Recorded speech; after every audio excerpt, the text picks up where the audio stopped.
Salut tout le monde. On va en parler sur tous les matchs des sélections nationales. Direction la Ligue des Nations. On va parler de l'Italie qui a fait un match nul face à la Belgique. De partout, un but d'Andrea Cambiasso, un but de Matteo Retegui et un carton rouge de Lorenzo Pellegrini pour la squadra Azzurra. Azzurra.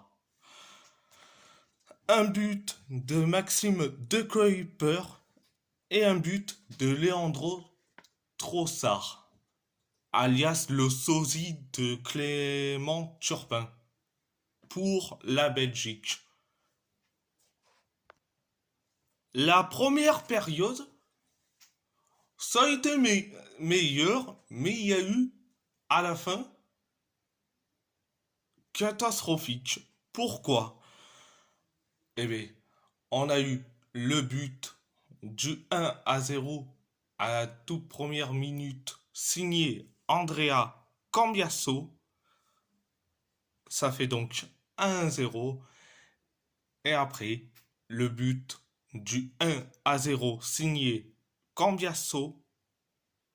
Eh bien, l'Italie commençait à être meilleure sur la possession. Ils ont fait quelques tirs, des tirs cadrés. Ils étaient mieux regroupés dans la défense. Et après, ils ont fait des tirs cadrés, jusqu'à que Matteo Retegui a inscrit le but du 2-0. Donc, je me suis dit, on va être tranquille. Et je me suis dit que on va faire beaucoup mieux que cela. Mais après, on commence à être meilleur, jusqu'à que Lorenzo Pellegrini, qui a fait une faute sur un joueur belge, le joueur belge partait au but, il partait direction au but chez Donnarumma, et Pellegrini a taclé, et résultat, carton rouge. Et B, résultat, t'as eu un coup franc et t'as eu le but du 2-1 signé Maxime De Kuyper. Donc, c'était la première période. La deuxième période, ça a été catastrophique. Ça a été catastrophique. Même à 10 contre 11, on n'arrivait pas. On est en difficulté comme pas possible. On était en difficulté comme pas possible. On... Certes, on a eu quelquefois la possession, on a eu moins de tirs cadrés. On était en mode reculer comme pas possible, et que la Belgique avançait. T'as eu donc un corner pour la Belgique. La Belgique, les Belges, ils ont lancé leur corner en direction de Wout Faes. Et Monsieur Di Lorenzo, au lieu d'aller au duel, au lieu d'aller au duel et capter ce ballon pour le mettre en touche ou je sais pas où, s'il y avait un joueur italien, hein, euh, au niveau de l'attaque, non. Lui, il le laisse passer comme ça, comme un statut. Et résultat, Wout Faes, il te fait la passe à un joueur belge et c'était le sosie de Clément Turpin et qui est Leandro Trossard qui a inscrit le but d'égalisation. Donc, donc ça fait donc 2 partout et après le but de l'égalisation, on a été, encore une fois, certes, on a eu de la possession, ok, quelques tirs cadrés, mais on a été catastrophique, comme d'habitude. Ah bah oui, il faut dire la vérité, comme d'habitude. Donc, c'était la deuxième période. À part ça, à part ça, c'est tout. Direction les éliminatoires de la CAN. L'Algérie a gagné face au Togo 5-1. Un doublé de Saïd Benrahma. Un but de Houssam Aouar. Un but d'Amine Gouiri. Et un but de Mohamed Amoura pour les Fennecs. Un but de Thibaut Klidje pour le Togo ou les éperviers si vous voulez. Donc, première période, mi-figue, mi-raisin, catastrophique, mais on peut, mais ça a été meilleur. Donc, t'as eu que 2 frappes côté algérien, donc une frappe, je crois bien, loupée de Oussama Aouar et une frappe de Bounedja, je crois bien, une frappe de Bounedja. Et après, qu'est-ce qui se passe? On encaisse un but. Le but du 1-0, c'était le but de Thibaut Klidje. Résultat 1-0 pour le Togo. L'Algérie commence à être du mieux en mieux avec beaucoup de possession, beaucoup de tirs cadrés, jusqu'à que Ramizé Rouki a fait une passe décisive pour euh, Mister Benrahma qui a mis un but merveilleux. Je sais pas qu'est-ce qui méritera le prix Pushkas entre le très beau but de Benrahma et mais je dis franchement. Donc Benrahma a inscrit un très beau but. Donc résultat un partout, l'égalisation. Et après le but de l'égalisation, on voit bien que l'Algérie avance, et que le Togo commence à reculer comme pas possible. Et après, c'est l'Algérie qui recule, et que le Togo avançait. Et t'as eu que une défense incroyable, mais surtout Gendouzi. Ah, il a été incroyable. Donc, c'était la première période. La deuxième période, c'était merveilleux. Mais franchement, oh, mais franchement, l'Algérie commence avec la possession, etc., jusqu'à que t'as Bagdad Bounedja qui avance et que le gardien togolais fasse une faute sur Bounedja. Résultat, penalty pour l'Algérie. Et, et Saïd Benrahma a inscrit son doublé, donc le but sur penalty. Résultat 2-1 pour l'Algérie. on voit bien que l'Algérie avance avec de la possession. On voit bien que l'Algérie commence à tirer. Et on voit bien que on voyait que ça marchait, ça ne marchait pas. Ah, c'est capté par le gardien jusqu'à que Oussem Aouar re- a inscrit le but du 3-1. Donc,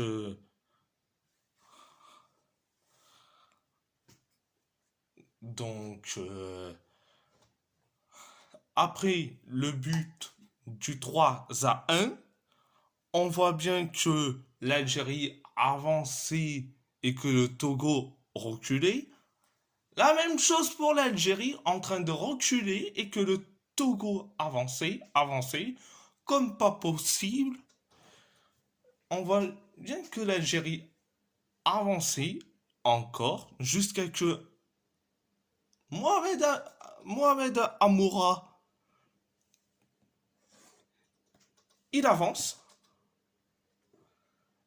Il voyait le gardien togolais. Il fait une passe à Amine Gouiri. Et Amine Gouiri, il marque le but du 4-1.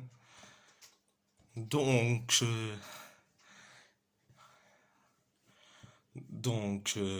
après le but du 4-1, tu as eu le temps additionnel dans la deuxième période et tu voyais que les jeunes joueurs algériens commencent à être intéressants. En- Tu voyais que Ibrahim Maza avance et qui donne la passe à Mohamed Farsi et que Farsi fait une passe, un centre, une passe décisive envers Mohamed Amoura et ce dernier a marqué le but du 5-1. Donc, c'était la deuxième, la deuxième période. Donc,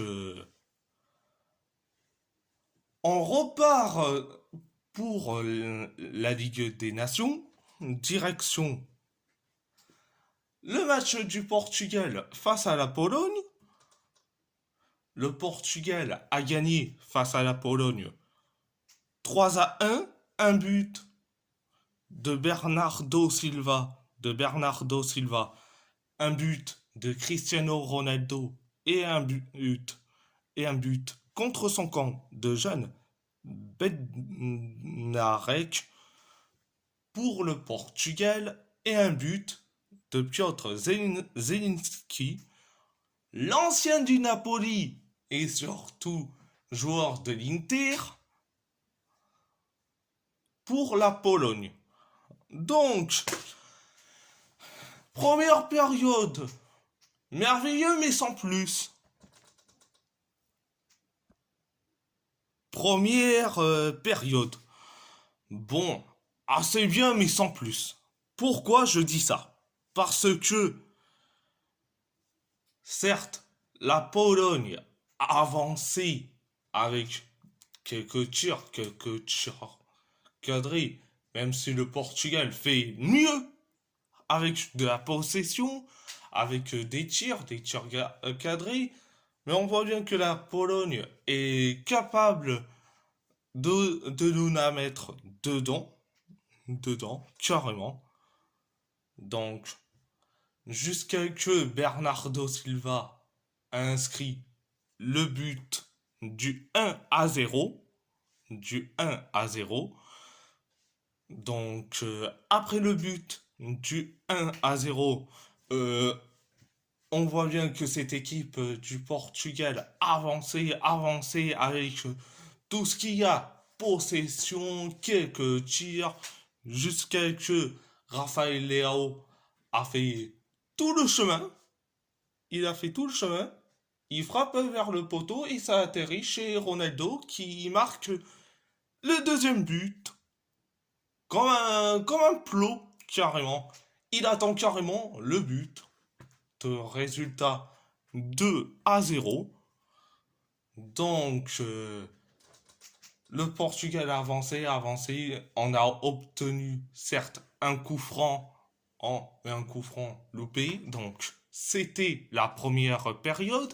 La deuxième période, très compliquée. On a été en difficulté comme pas possible, même si on a eu quelques tirs cadrés, mais on a été en difficulté comme pas possible, jusqu'à que, certes, Ronaldo sorte, mais c'était tant mieux parce que en deuxième période et une grande partie de la première période, il était nullissime. Heureusement qu'il a été sorti. Et qu'est-ce qui se passe? Eh bien, certes, on commence à jouer mieux, mais pendant la sortie de Ronaldo, et qu'il fasse rentrer Diogo Jota, mais après la sortie de Ronaldo, le Portugal joue mieux. Mais,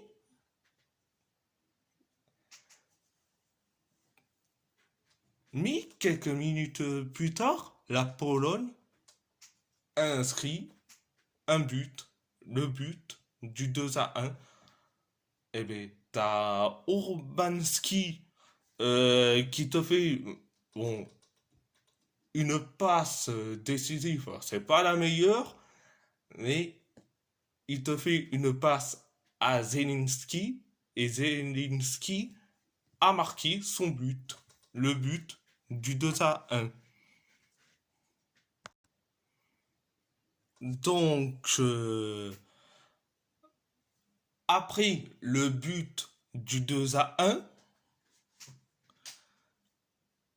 10 minutes plus tard, 10 minutes plus tard, eh bien,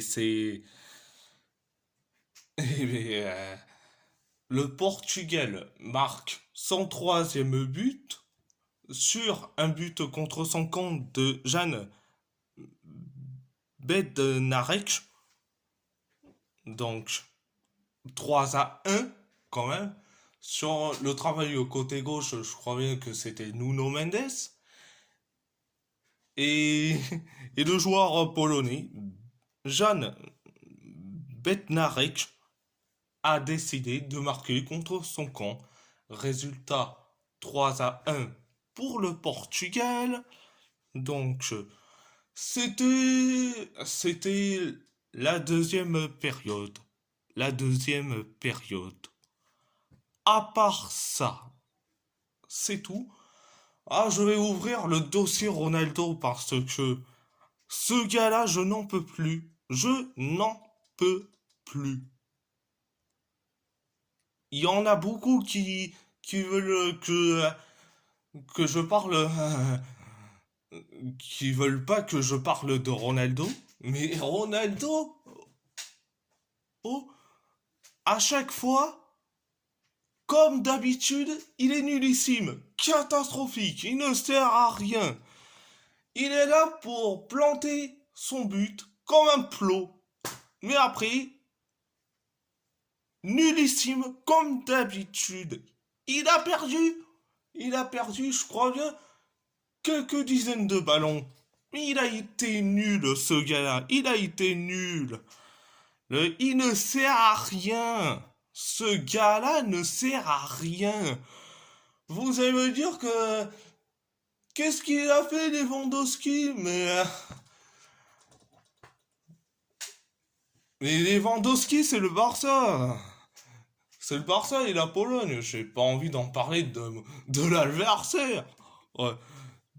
Si tu compares Ronaldo dans ce match face à la Pologne avec des joueurs comme Retegui, Maza et Benrama, je suis désolé, Ronaldo c'est le plus nul. Retegui, face à la Belgique, il a été meilleur. Benrama, il a marqué un très beau but et surtout il a inscrit sur Penal Touch face au Togo. Et lui, il était dans mon viseur. Il était dans mon viseur en termes de critique, etc. Surtout en sélection algérienne. Mais là, il m'a fait taire. Il m'a fait taire. Il, il me fait taire. Donc,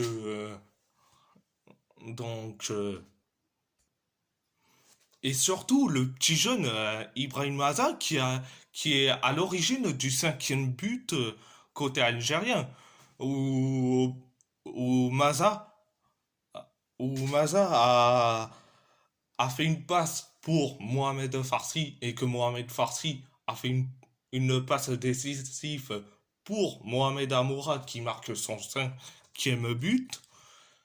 Comme je dis, à la seule différence entre ces trois-là que je viens d'à peine de les représenter et Ronaldo, c'est que Ronaldo, il est nul. Il est nul, il ne sert pas à grand-chose sur un terrain de football. Contrairement à des mecs du style Matteo Retegui, Ben Rama et le petit Ibrahim Maza. Donc, la prochaine fois, monsieur Roberto Martinez, au mois de, au mois de novembre, j'espère que tu vas pas le reconvoquer, ce charlatan de CR7 et ces trois joueurs de Saouti Pro League. Franchement, ça m'énerve. Donc, donc, euh, donc, voilà mon petit coup de gueule sur Ronaldo. Mon petit coup de gueule sur Ronaldo. Donc, donc, à part ça, c'est tout. C'est tout. Et si, et si la vidéo vous plaît, vous plaît, abonnez-vous à ma chaîne YouTube, likez, commentez si vous avez envie ou pas, c'est votre choix. À part ça, je vous laisse et merci beaucoup. Muito obrigado e grazie molto.